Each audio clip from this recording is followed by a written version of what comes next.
আমার পরের দিন রেজাল্ট, আর আমি আজকে সারা রাত চিল করে ভোর 5টা দিয়ে ঘুমাতে যাচ্ছি। প্রথম দিকে তেমন ভয় না লাগলো, ওই সময়টা থেকে আমার অবস্থা খারাপ হওয়া শুরু করে। রেজাল্ট পাওয়ার পর আমি জাস্ট চুপ করে বসেছিলাম এন্ড তাদের অনুভূতি দেখতেছিলাম। আসসালামু আলাইকুম এভরিওয়ান, আমি তৌফিকুল ইসলাম। আমি এইচএসসি 27 অর্থাৎ এসএসসি 25 ব্যাচের একজন স্টুডেন্ট এবং আমি বর্তমানে পড়াশোনা করছি চট্টগ্রাম বাকুলিয়া সরকারি কলেজে। আর আমি এসএসসি পরীক্ষা দিয়েছিলাম চট্টগ্রাম বোর্ড থেকে। সো বেসিক্যালি আজকের ভিডিও হচ্ছে সম্পূর্ণ আমার নিজের স্টোরি, আমার রেজাল্টের আগের দিন এবং রেজাল্টের দিনে আমার অনুভূতি এবং এক্সপিরিয়েন্স গুলো কেমন ছিল, আমার সাথে কি কি হয়েছিল এবং তোমাদের সাথে কি কি হতে যাচ্ছে, সেই জিনিসগুলো আজকে আমি শেয়ার করবো, যাতে তোমরা এখান থেকে একটা মোটামুটি ধারণা পেতে পারো যে রেজাল্টের দিন তোমরা কি কি ফেস করতে চাইতেছো। ফার্স্ট অফ অল, আমি যদি আমার রেজাল্টের আগের দিনের কথা বলি, সেটা হচ্ছে যে আসলে আমার ওই দিন তেমন কোনো ভয় বা ফিলিংসই কাজ করে নাই, যেটা এখন তোমরা অনেকেই পাচ্ছ, অনেকে ভয়ে মরে যাইতেছো। আমি জাস্ট নর্মালি অন্য দিনের মধ্যে চিল করে কাটাইতেছিলাম। ইভেন ওই দিন আমি ভোর 5টা দিয়ে ঘুমাইছি, কারণ ওই দিন খেলা ছিল যে কি ক্লাব ফুটবল খেলা ছিল রিয়াল মাদ্রিদ এবং পিএসজি। তো ওই ম্যাচটা দেখছি, ম্যাচটার মধ্যে 2টা থেকে ছিল। দেন ওটা দেখার পরে প্রায় 5টার দিকে আমি ঘুমাইতে গেছি। চিন্তা করো, তোমরা এখানে ভয়ে মরে যাইতেছো আর আমি হচ্ছে যে কি ওখানে চিল করতেছি, এরপরে ঘুমাইতে যাইতেছি ভোর 5টার দিকে। এন্ড আমার কিছু বন্ধু বান্ধব ছিল, ওরা হচ্ছে দিকে কিছুটা ভয়ে ছিল, সো তাদেরকে কিছু সান্ত্বনা দিতেছিলাম এবং ওদের সাথে কিছু ফান টান করতেছিলাম। এভাবে হচ্ছে দিকে আমার রেজাল্টের আগের দিন পুরোটা কাটিয়ে গেছে। দেন এর পরের দিন সকালে ঘুম থেকে উঠি প্রায় 10টার দিকে। এন্ড ওই দিনের কাহিনী বলার আগে তোমরা যারা এখন আমার চ্যানেলটিকে সাবস্ক্রাইব করে নেই, তারা অবশ্যই সাবস্ক্রাইব করে দিও, কারণ তোমার প্রতিটা সাবস্ক্রাইব, প্রতিটা কমেন্ট, প্রতিটা লাইক আমাকে অনেক বেশি মোটিভেট করে। এন্ড তোমার সাবস্ক্রাইব করতে কোনো টাকা লাগতেছে না বা কোনো কষ্ট করা লাগতেছে না, বাট আমার ভিডিও করতে অনেক কষ্ট করা লাগে। তো এত কষ্টের বিনিময় হলো অবশ্যই চ্যানেলটিকে সাবস্ক্রাইব করে দিও। দেন ঘুম থেকে উঠার পরে বাসা আমার বড় ভাইয়া ছিল। সো আমার বড় ভাই হচ্ছে যে আমাকে কিছুটা ভয় লাগাইতেছিল, দুষ্টামি করে, যে আজকে রেজাল্ট খারাপ হলে তোর অবস্থা খারাপ হয়ে যাবে, হ্যান ত্যান এইসব মানে দুষ্টামি করে ভয় লাগাইতেছিল। কারণ ও দেখছে ভাই আমার মধ্যে তেমন কোনো ভয় লাগতেছে না, আমি চিল করতেছি।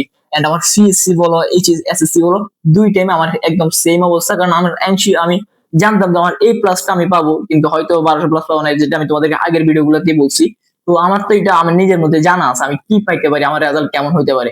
দ্যাটস আমার তেমন কোনো ভয় আসলে কাজ করে নাই। দেন নাস্তা করে আসলাম, বাট নাস্তা করে আসার কিছুক্ষণ পর থেকে আমার অবস্থা ধীরে ধীরে খারাপ হইতে থাকে। কারণ তখন রেজাল্ট দেওয়ার আর মাত্র 1 ঘন্টা 30 মিনিটের মতো বাকি ছিল।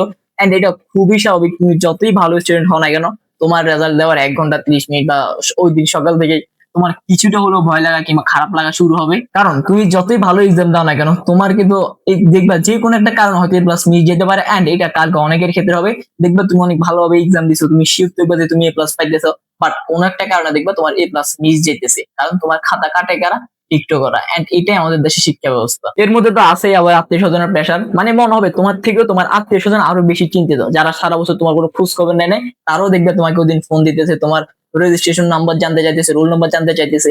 ইভেন এটাও দেখবা তোমার রেজাল্ট তুমি বাইর করার আগে তোমার আত্মীয়রা বাইর করে তোমাকে রেজাল্ট পাঠিয়ে দিছে।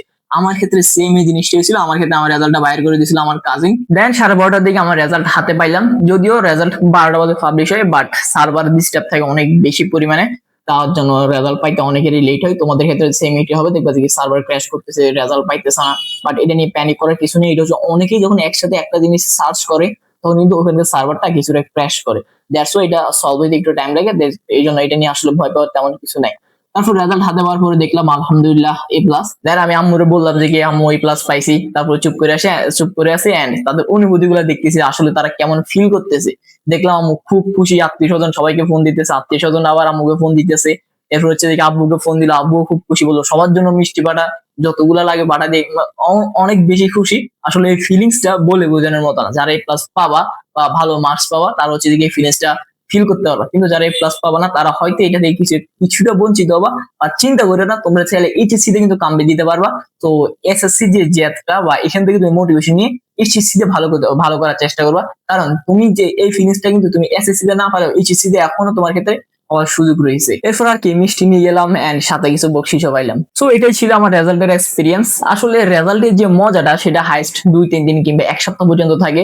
দেন এটা তোমার কাছে কিছুই মনে হবে না, যেটা আমার কাছে মনে হয় না। হয়তো তোমার কাছে মনে হইতে পারে যে তুমি এ প্লাস পেলে অনেক কিছু হয়ে যাবে, বা এ প্লাস না পেলে অনেক ক্ষতি হয়ে যাবে, অনেকে অনেক কথা শোনাবে। কিছুই হবে না। জাস্ট 2-3 দিন বা 1 সপ্তাহ পর্যন্ত তোমার এটা নিয়ে কথা শুনতে হবে, বা তুমি এটা নিয়ে অনেক বেশি খুশি থাকতে পারবা।